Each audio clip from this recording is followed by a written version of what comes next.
सत्ता में जो सरकार रहती है ना, प्रशासन उसके अंदर होती है, ना कि कोई जो विपक्ष है उसके अंदर में कभी भी कोई प्रशासन नहीं होती है।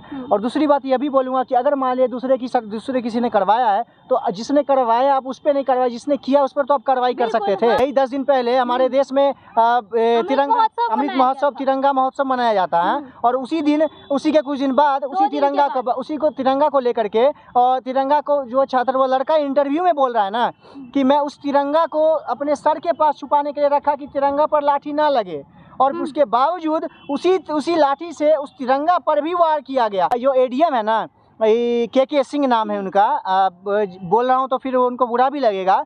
वो क्या किए हैं, पहले तो छात्र को मारा है, और छात्र को मारने के बाद भाग करके गाड़ी में बैठ गए थे। हाँ, और उसके सब पत्रकार ने उनको पकड़ा है, बोला कि आपने ऐसा क्यों मारा, तो गाली दे रहे थे, अभद्र भाषा बोल रहे थे और कुछ उल्टा सीधा बोल रहे थे।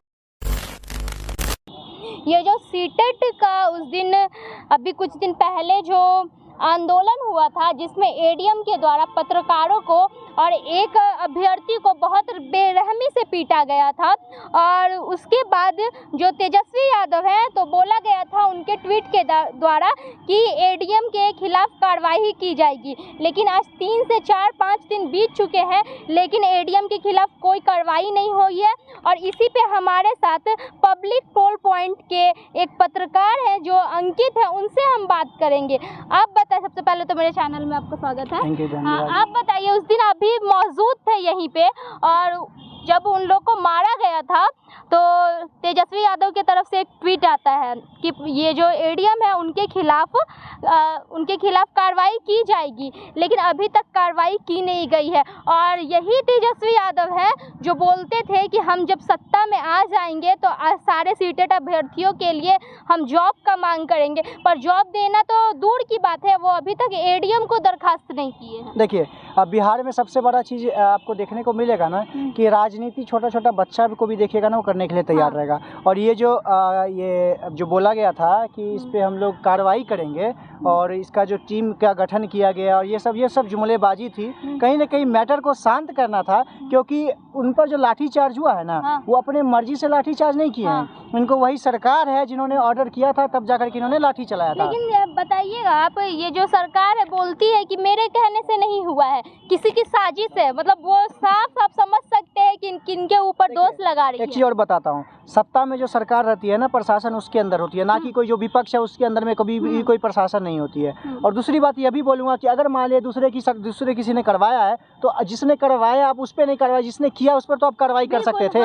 यहाँ पर वो लड़का जो तिरंगे को लेकर के, सबसे बड़ी बात आपको बताना चाहूँगा कि तिरंगा एक क्या ऐसा बोला जाता है कि यही 10 दिन पहले हमारे देश में तिरंगा अमृत महोत्सव, तिरंगा महोत्सव मनाया जाता है। और उसी दिन, उसी के कुछ दिन बाद उसी तिरंगा को लेकर के, और तिरंगा को जो छात्र वो लड़का इंटरव्यू में बोल रहा है ना कि मैं उस तिरंगा को अपने सर के पास छुपाने के लिए रखा कि तिरंगा पर लाठी ना लगे, और उसके बावजूद उसी लाठी से उस तिरंगा पर भी वार किया गया। कहीं ना कहीं ये जो है, यही जो एडीएम जो है, जो भी प्रशासन होती है, वो देश के राज्य के जो युवक होते हैं, जो जनता होती है, उसकी रक्षा के लिए होते हैं। लेकिन वही एडीएम जो है, कोई हक भी नहीं होता है लाठी बरसाने का। लाठी बरसाया, चलिए आपने किसी को रोकने के लिए लाठी बरसाया, लेकिन जब वो तिरंगा है उसके हाथ में, कम से कम उसका तो सम्मान करना चाहिए। और बात ये है कि यहाँ की कानून व्यवस्था कैसी है, जो अभी तक वो अपने पद पे जो उसका पद है, वो उसी पद को संभाले हुए, उसको अभी तक दरखास्त नहीं किया है, सस्पेंड नहीं किया गया है।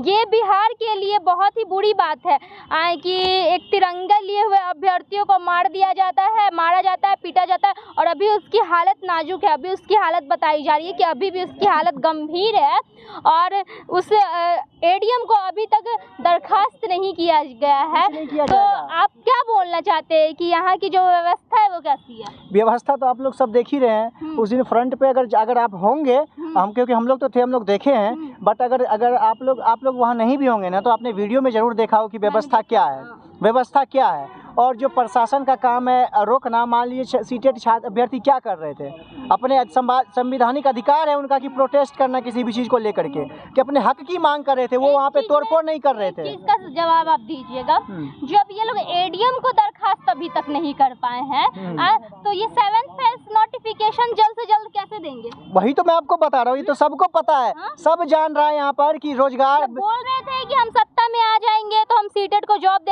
देंगे सीटेट को जॉब? जॉब तो वो सरकार वो बताएंगे, वो तो मैं नहीं बताऊंगा, क्योंकि अगर मैंने ज़्यादा उल्टा पुल्टा बोला तो आपको पता ही है अभी सरकार में क्या चलता है। जो सत्ता में है ना, उसके खिलाफ बोलेगा तो पकड़ के आपके अंदर कर देगा, चाहे पत्रकार ही क्यों ना हो। और पत्रकार को पत्रकार नहीं समझा जा रहा है, सबसे बड़ी बात है। यहाँ पर जब आप उनके सामने माइक लेकर के जाइएगा ना, तो आप ही तो पत्रकार हैं, जो हैं आप ही हैं। लेकिन जब आप उनके अगेंस्ट में बोलिएगा ना, तो वही पत्रकार को भूल जाएंगे और उसी को लाठी खिलवा देंगे कहीं पे भी जा करके। और सबसे बड़ी बात, जो एडीएम है ना, के सिंह नाम है उनका, बोल रहा हूँ तो फिर उनको बुरा भी लगेगा। वो क्या किए हैं, पहले तो छात्र को मारा है, और छात्र को मारने के बाद भाग करके गाड़ी में बैठ गए थे। हाँ, और उसका सब पत्रकार ने उनको पकड़ा है, बोला कि आपने ऐसा क्यों मारा, तो गाली दे रहे थे, अभद्र अभद्र भाषा बोल रहे थे और कुछ उल्टा सीधा बोल रहे थे। ये इतने पढ़ाई करके, इतने एजुकेटेड होके पढ़े लिखे नहीं है, एडीएम आते हैं, एडीएम बन के आते हैं और इतनी गंदी लैंग्वेज का यूज करते हैं जिसको बयान नहीं किया जा सकता है। इतना गंदा गंदा गाली दे रहे थे वो इसका पहली बार नहीं है उनका वो इसको ना रेगुलर अपना बना करके रखे हैं। और आज ही नहीं, सीटेट वाले बहुत टाइम से कर रहे हैं और बहुत बार उनके साथ गाली गलौज भी किए हैं, हाथापाई भी हुआ है। लेकिन ये इस तरह का जो एडीएम हमको बिहार को तो बिल्कुल नहीं चाहिए, क्योंकि और भी जगह के एडीएम होते हैं, डीएम होते हैं, उनका संस्कार देखिए, कहीं ना कहीं इनके संस्कार की कमी होगी। और ज़्यादा मैं इस पर नहीं बोलूँगा, बस इतना ही बोलूँगा कि कहीं ना कहीं जो लोग, जो बड़े अधिकारी, जिसके माता पिता होंगे, जिसके पिता होंगे ये, उनके घर का भी तो यही संस्कार जाएगा। तो कहीं ना कहीं मैं सबसे निवेदन करूँगा कि इस तरह का संस्कार ना दे अपने परिवार को, कि इस तरह की हरकत करे, ताकि उनकी आने वाली पीढ़ी जो है इसी तरह की बर्बरता करे। कहीं ना कहीं इसी तरह का भ्रष्टाचार तो कहीं ना कहीं उन पर आ ही गया है। कोई अभ्यर्थी को आप मार रहे हैं तो भ्रष्टाचारी है ना, है आप, मतलब किसी और को बचा रहे हैं और अभ्यर्थी के स्टूडेंट को मार रहे हैं, तो कहीं ना कहीं आपका क्या दायित्व क्या है आपका? आप एडीएम है, आपकी रक्षा करना, आपका सुरक्षा करना आपका कार्य है। लेकिन आप सुरक्षा के जगह पे उसी को लाठी डंडा मार रहे हैं, कल को कौन आपको इज्जत देगा इस तरह से? और लास्ट में ये कहना चाहूँगी कि जब जो तेजस्वी यादव जी, जब आपको एडीएम को हटाने में इतना वक्त लग रहा है, तो पता नहीं अब जो ये गोल गोल घुमाया जा रहा है शिक्षा मंत्री के तरफ से, सभी लोग के तरफ से, कि सीटेट का नोटिफिकेशन जल्द आ जाएगा, तो पता नहीं ये नोटिफिकेशन कब आएगा और पता नहीं बिहार के जो शिक्षक अभ्यर्थी है उनका भविष्य किस अंधकार में है। अगर आपको मेरी ये बातचीत अच्छी लगी है तो अपनी राय प्रतिक्रिया में ज़रूर डालें।